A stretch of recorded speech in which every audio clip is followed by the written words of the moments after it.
Islam ini bisa sangat pesat sekali perkembangannya ya. Kalau kita lihat di India beberapa bulan yang lalu ya, dia berhasil menerbangkan roket ke bulan, Pak ya, berhasil membuat teknologi.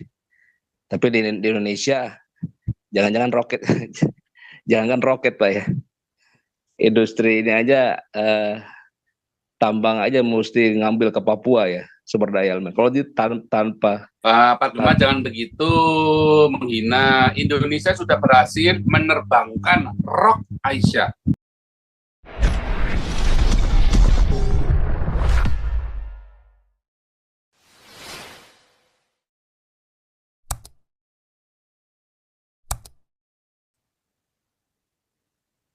Belum ya. Oke, selamat malam. Selamat malam. Kedengaran? Ya, selamat malam semua. Shalom. Salam. Jadi memang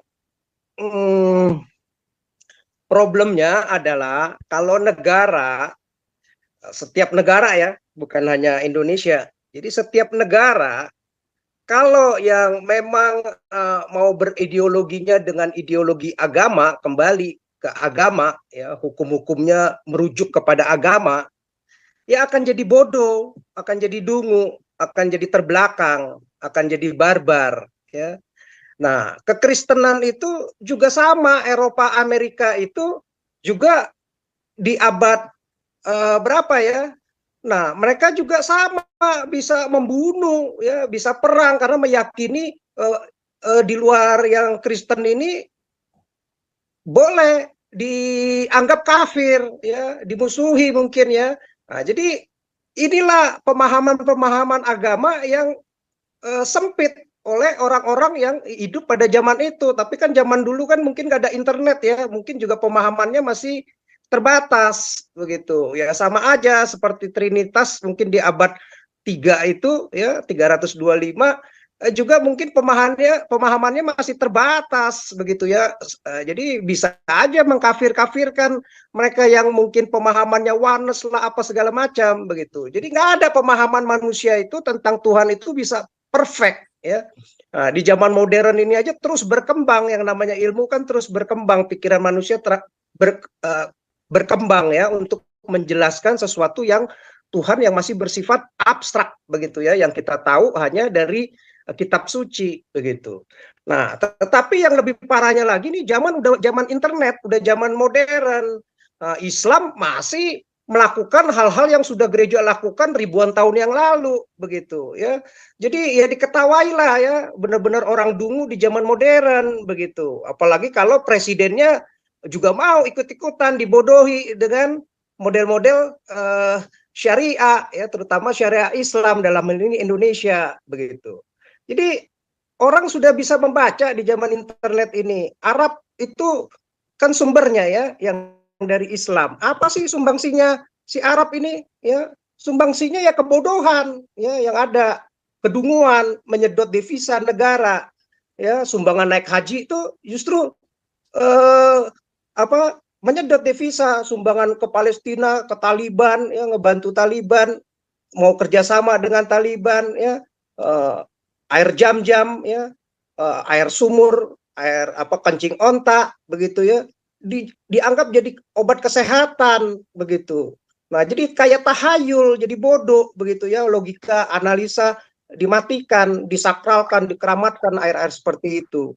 Nah, kalau ikut USA, Eropa yang sudah maju sekarang udah nggak pakai lagi ideologi agama, ya demokrasi, pikiran maju, sains, teknologi, ya sumbangannya luar biasa, teknologi canggih, obat-obatan, alat-alat medical, industri yang canggih, modern, ya semua manajemen yang bagus, penataan suatu negara yang bagus menuju peradaban dunia yang jauh lebih maju, lebih modern.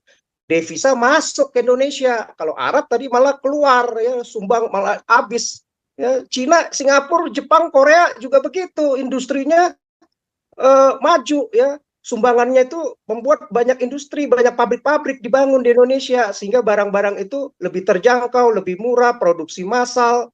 Ya masuk devisanya ke Indonesia lewat teks, lewat industri begitu ya. Ada tenaga kerja banyak bisa disumbangkan ke Indonesia gitu. Jadi kalau orang Islam yang mimpin untuk saat ini ya nggak bakal bisa mampu ya maju ya. Jadi makanya saya bilang kalau 3 presiden pun kalau selama masih pakai metodenya syariah Islam ya nggak bakal bisa mampu karena mereka dari kecil udah ditanamkan di doktrin ya untuk close minded, untuk pikirannya tertutup, inklusif, penuh ketakutan ya, takut semua sama yang hal-hal yang kafir, hal-hal yang halal halal halal haram ya, takut ya. Jadi udah dari kecil didoktrin takut ya gimana pikirannya nggak bakal bisa maju begitu. Yang ada didoktrin membenci, memusuhi, anti kemajuan ya. Ya kalau doktrin kayak begitu eh, bukannya malah tambah maju, yang ada makin banyak musuh ya karena membenci diajarinnya kafir, membenci Yahudi, membenci Barat begitu. Ya pasti jadi terbelakang, jadi mundur ya. Nggak mungkin bangsa itu bisa maju kalau model yang diterapkan akan seperti itu. Jadi intinya dunia ini harus dibebaskan dari Islam ya. Ya kita termasuk Muslim juga harus dibebaskan dari Islam ya, bukan hanya dunia. Jadi Muslim itu juga harus dibebaskan dari Islam. Jadi kita bedakan antara Islam dan Muslim. Islam itu ajarannya, ideologinya, pikirannya ya. Kalau Muslim kan orangnya ya. Jadi kita akui banyak Muslim itu yang baik ya, tapi ajaran Islam itu yang banyak tidak baiknya, mengandung banyak kekerasan, kekejaman, bias gender, ketidakadilan, seks, ya, penyimpangan seks, ya, poligami lah, kawin muta lah, kawin kontrak lah, kawin-kawinan lah ya semua begitu. Bersifat teokratis yang fasis begitu, anti kemajuan ya. Jadi Muslim itu mungkin banyak yang baik ya, tapi ajarannya yang problem begitu, ajaran Islamnya. Jadi makanya ajaran Islam ini yang harus justru didilet ya, yang harus dibebaskan ya, termasuk kepada orang-orang Muslim ya. Jadi Muslim ini yang nggak menjalankan perintah Muhammad ya sebenarnya mereka tuh boleh dibilang bukan Muslim lagi mestinya gitu ya. Karena kalau mereka menjalankan perintah Muhammad, ya, ngikutin syariah benar-benar sesuai Quran dan hadis, ya mereka akan kejam, akan tidak adil, akan bersifat, yaitu negaranya juga akan bersifat teokrasis, yang fasis, begitu, yang diskriminatif, ya kekejaman, kekerasan itu pasti akan ditonjolkan, begitu. Nah jadi Islam yang original, Islam yang benar-benar Islam, yang benar-benar Islami, ya, yang benar-benar sesuai dengan ajaran Islam Quran dan hadis dan mencontoh teladannya Muhammad, ya Al-Qaeda, ISIS, Boko Haram, Taliban, Hizbullah, ya, jihad-jihad Islam, teroris-teroris itu yang mati syahid, ya, yang percaya. Nah, mereka itulah yang mengamalkan benar-benar Islam yang sesungguhnya, ya. Kalau yang model kayak Jokowi, yang model kayak ini itu masih setengah Islam atau seperempat Islam, atau NU juga mungkin seperberapa Islam. Makanya di antara mereka yang kaum Wahabi ngelihat NU, ngelihat Muhammadiyah, ngelihat yang lain-lain bisa dianggap ya mereka itu kafir, dikafir-kafirkan karena mereka nggak ngikutin 100% seperti model Al-Qaeda, ISIS, Boko Haram, Taliban, Hizbullah atau para teroris yang lain, ya akan kebawa ke sana.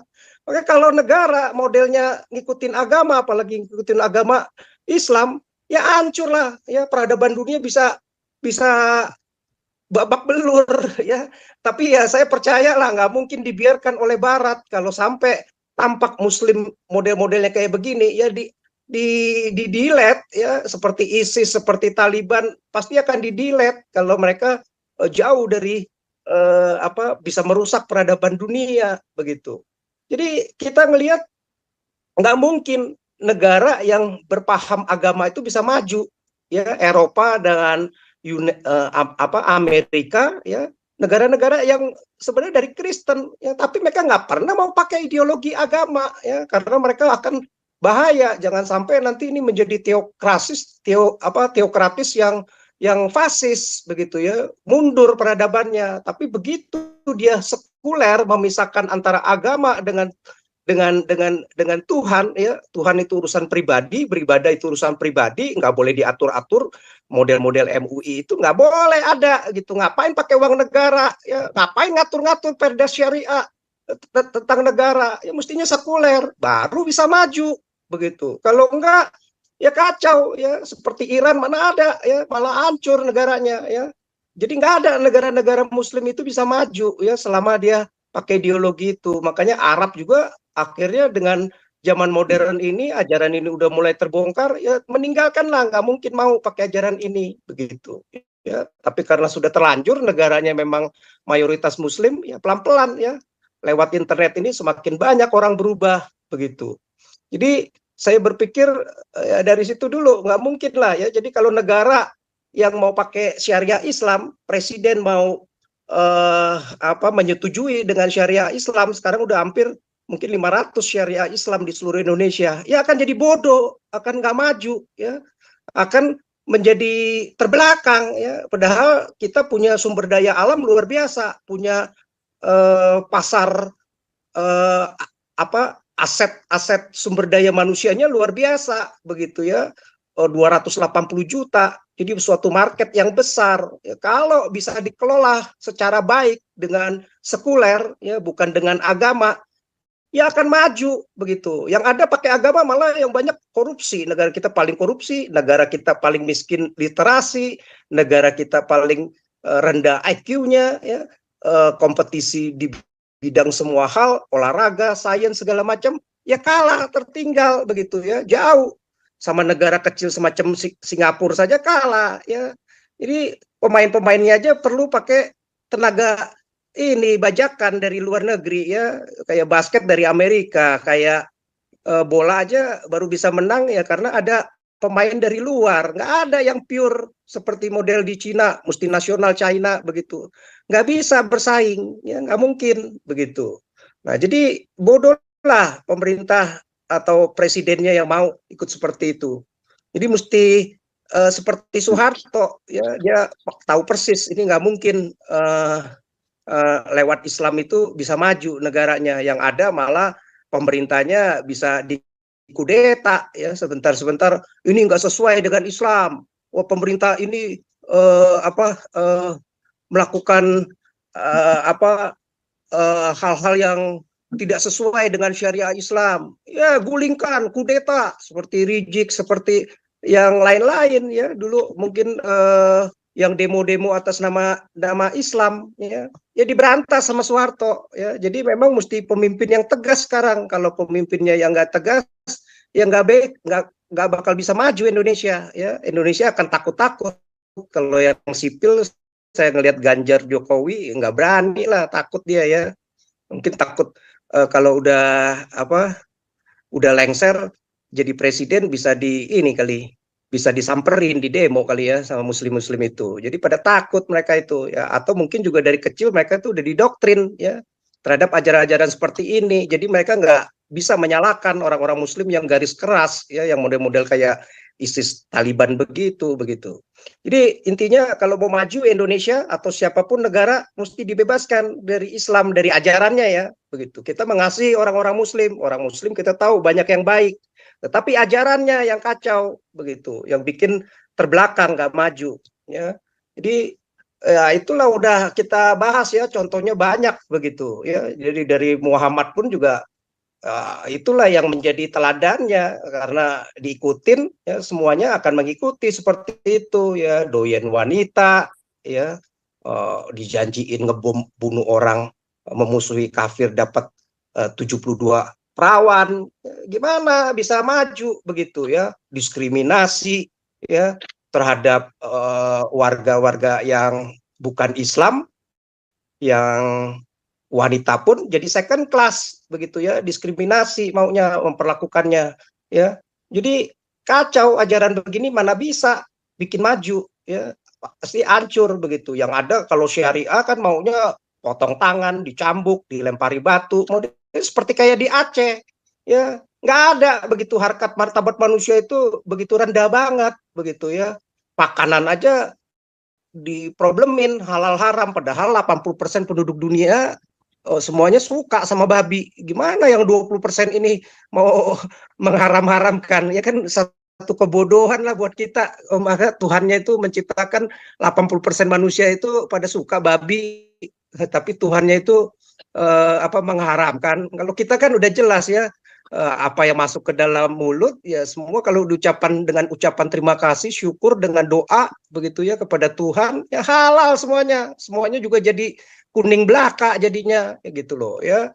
Jadi kuning aja keluar ke jamban begitu, sama aja begitu. Yang najis justru korupsi, yang najis itu kalau pikiran kotor, pikiran zina ya, suka poligami, suka nah itu yang namanya haram. Orang bodoh lah gara-gara babi makan babi jadi haram. Yang haram ya korupsi begitu ya, kejahatan-kejahatan, bodoh. Jadi dungu lah pokoknya. Ya, sementara itu dulu Pak Paul. Terima kasih. Babu halal Pak, babu Pak. Kan enak Babu Pak. halal.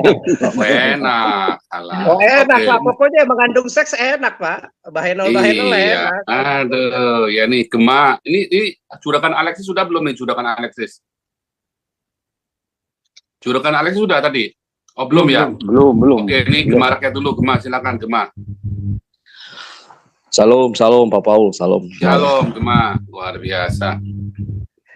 Seru ya malam ini temanya kita ya. Aduh, topik kedunguan ini memang luar biasa. Betul.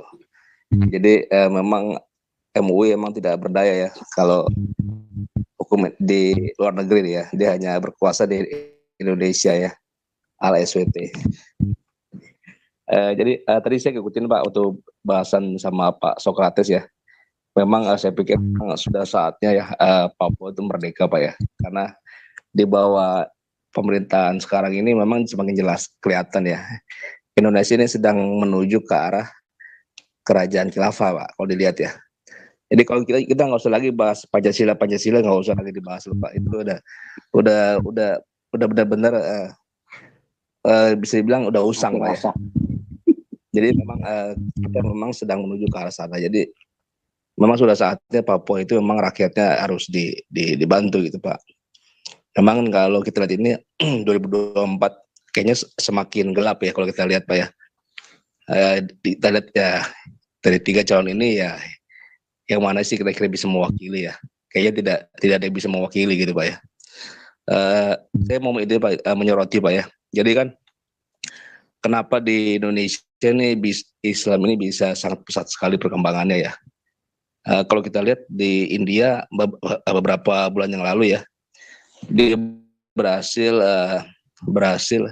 menerbangkan roket ke bulan Pak ya, berhasil membuat teknologi. Tapi di Indonesia jangan-jangan roket Pak ya, industri ini aja tambang aja mesti ngambil ke Papua ya, sumber daya alam. Kalau di tanpa Pak Gema jangan begitu menghina. Indonesia sudah berhasil menerbangkan Rock Aisyah.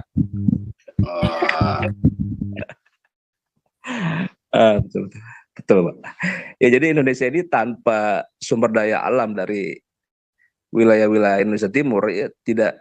Jadi bukan apa-apa Pak ya Indonesia ini bisa dibilang ya. Ini dibilang Indonesia negara yang menuju negara maju. Ya itu kan semua karena sumber daya alam Pak. Beda dengan India. India itu maju karena dia memang negaranya rakyatnya maju ya karena dia bergaul dengan negara-negara maju seperti Israel, Amerika, Kanada ya. Berbeda dengan Indonesia. Indonesia kan bergaul dengan Arab ya, Afghanistan, dengan Pakistan dan juga dengan pejuang-pejuang khilafah ya. Jadi itulah perbedaan Indonesia dengan India gitu Pak ya. Jadi kalau kita lihat ke belakang ya kenapa saat ini Papua itu sangat ini sekali dijajah ya. Ya memang itulah satunya harapan untuk mereka menguasai sumber daya alamnya gitu Pak. Jadi tapi juga bukan hanya Papua doang Pak. Ya yang mayoritas kantong-kantong Kristen kan mayoritas sumber daya alamnya kan memang sangat banyak Pak ya. Ya itulah sebenarnya berkat Tuhan yang diberikan kepada rakyat yang di wilayah kantong Kristen, tapi kenapa malah dikuasai oleh pusat itu Pak ya? Tidak bisa mereka mengolahnya sendiri itu Pak ya. Itulah tujuan dari kerajaan negara khilafah seperti itu dah. Dia ingin menguasai rakyatnya dengan menguasai sumber daya alamnya gitu Pak.